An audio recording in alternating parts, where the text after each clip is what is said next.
In the wooded expanse behind their small town, where the trees grew thick and the daylight seemed to filter through a mournful haze, 4 children, Tim, Ellie, Riley, and Max, gathered. They were drawn by the thrill of the unknown, the kind of adventure only the forest could offer. Today they planned to explore the old abandoned cabin that locals whispered about with nervous glances.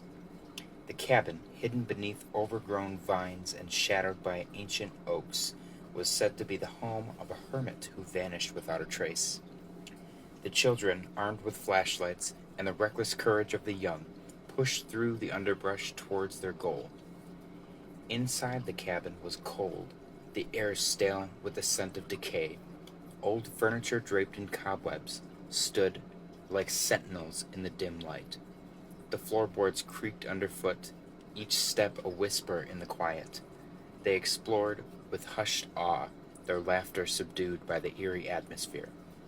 Then, in a back room, Riley found a doll. It was old, its porcelain face cracked, one eye missing, the remaining one staring blankly. Creepy, Max chuckled, but there was an edge of discomfort in his voice. As they prepared to leave, a sudden chilling giggle echoed through the cabin. It was high-pitched, almost metallic, like the sound of a child giggling through a tin can. The children froze. The doll, which they had placed on a dusty table, now sat on the floor, its one eye facing them.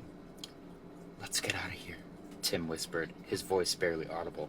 They turned, but the door they had entered through was now locked from the outside. Panic set in, each child pushing and pulling at the stubborn wood. The giggling grew louder, more frequent, and seemed to be all around them.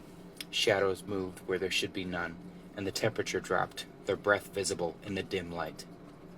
Then they heard it, a voice, small and chilling. "Why did you come? Why did you wake me up?" They huddled together, flashlights flickering as if in fear. Tim, mustering all his courage, shouted, "We just wanted to play. We'll leave, okay?" The room fell silent. The door, with a loud creak, swung open, revealing the dark woods outside.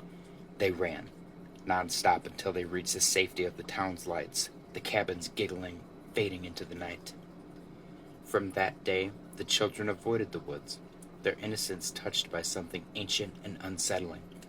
And sometimes, on very quiet nights, if you listened closely, you could hear a faint, eerie laugh coming from the depths of the forest.